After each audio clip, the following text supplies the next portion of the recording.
Hello everyone, my name is Chandan Singh. So guys, and का मैं series चला रहा था। एंड का ये आखिरी लेक्चर है गाइज, देखते हैं। गाइज देखिए, एंड का इस्तेमाल कई बार एम्फेसाइज करने के लिए भी किया जाता है। जैसे लेट्स से कि यहां पर एक लड़की है, ये एक लड़की है, ठीक है। अब मान लो ये मैं बोलूं कि यार जब भी इसे गुस्सा आता है ये कुछ उल्टा बोलती है, और बोलती है तो बोलती ही है, बोलती ही है, बोलती ही है, बोलती है, बोलती है, बोलती है। ऐसे में करो, मैं बोलूं यार ये कल ना रो रही थी, और रो रही थी तो रोए जा रही थी, रोए जा रही थी, रोए जा रही थी, रोए जा रही थी, रोए जा रही थी, कुछ इस तरीके से। मेरा बेटा गेम खेलता है, खेलता रहता है, खेलता ही है, खेलता खेलता खेलता खेलता। मतलब आप एम्फेसाइज करते हो, उसको रिपीट कर देते हो चीज़ों को। यहां पर भी एंड एक अच्छा काम करता है गाइस। कोशिश करता हूं आपको समझाने की। अगर बोलूं कि ही स्पीक्स, ऑब्जेक्ट नहीं लगाना है, वर्ब को ही हमें रिपीट करना है, ऑब्जेक्ट को छोड़ देना है। हम सारा फोकस वर्ब पे कर रहे हैं कि यार वो बोलता है, अब बोलता ही ये बोलता रहता है, बोलता रहता है, बोलता रहता है। तो ही स्पीक्स, यहां पर हम लगाएंगे एंड, फिर यहां पर लगाएंगे स्पीक्स, फिर लगाएंगे एंड, फिर लगाएंगे स्पीक्स। आप जितनी बार उस पर जोर देंगे उतनी बार आप एंड लगा करके जा सकते हैं। जैसे आपने बोला he speaks and speaks and speaks, जैसे आप बोलोगे सामने वाला समझ जाएगा कि अच्छा वो बोलता है, बोलता है, बोलता है, बोलता ही रहता है, बोलता ही रहता है। इट मीन्स कि जब वो बोलना शुरू करता है तो खत्म नहीं करता है, बोलता है, बोलता है, बोलता है। जैसे आप किसी को बोलो अरे यार you talk and talk and talk and talk and talk, ऐसे कर सकते हो। तो बोलता ही रहता है, बोलता ही रहता है, बात करता ही रहता है।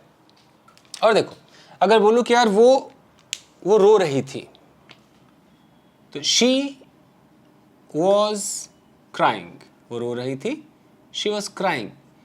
अब मुझे यहां पर बोलना है वो रो रही थी, रोई जा रही थी, रोई जा रही थी, रोई जा रही थी, रुक ही नहीं रही थी यार। तो शी वॉज क्राइंग, यहां पर एंड लगाइए, फिर से बोलिए crying. She was crying and crying and crying.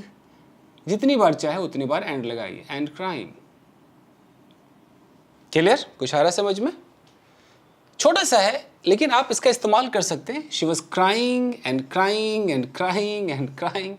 इस तरीके से आप इस पे वर्ब पे आप एम्फेसाइज करते हो, दिखाते हो कि अच्छा वो ऐसा करता ही रहता है, करता ही रहता है। ठीक है। जैसे अगर आप बोलो कि ही ईट्स, वो खाता है, वो खाता ही रहता है, खाता ही है, खाता जाता है, खाता जाता है, रुकता ही नहीं है। तो he eats and Yeats and Yeats. जितनी बार भी आप चाहो आगे बढ़ जाओ, कोई भी टेंस लगा सकते हो। He was eating and eating and eating, इस तरीके से। क्लियर है? ओके। और कुछ देखते हैं। वो पढ़ रहा था, ही वॉज रीडिंग। मान लो कुछ भी रीड कर रहा था वो, अब उसका रीड करना रुक ही नहीं रहा था, तो he was reading and reading and reading. आप ऐसे इसको यूज कर दे जाओ, he was reading and reading and reading. Clear है गाइस?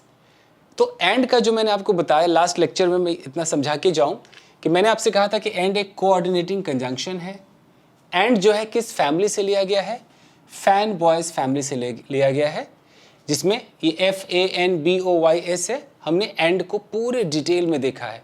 हमने देखा कि एंड से क्या क्या हम कर सकते हैं। हम सब्जेक्ट के रेपिटेशन को रोक सकते हैं, हेल्पिंग वर्ब के रेपिटेशन को रोक सकते हैं, ऑब्जेक्ट के रेपिटेशन को रोक सकते हैं, प्रेपोजिशन के रेपिटेशन को रोक सकते हैं। बहुत वो इंटरेस्टिंग वीडियो था, आप देखिएगा प्रेपोजिशन वाला।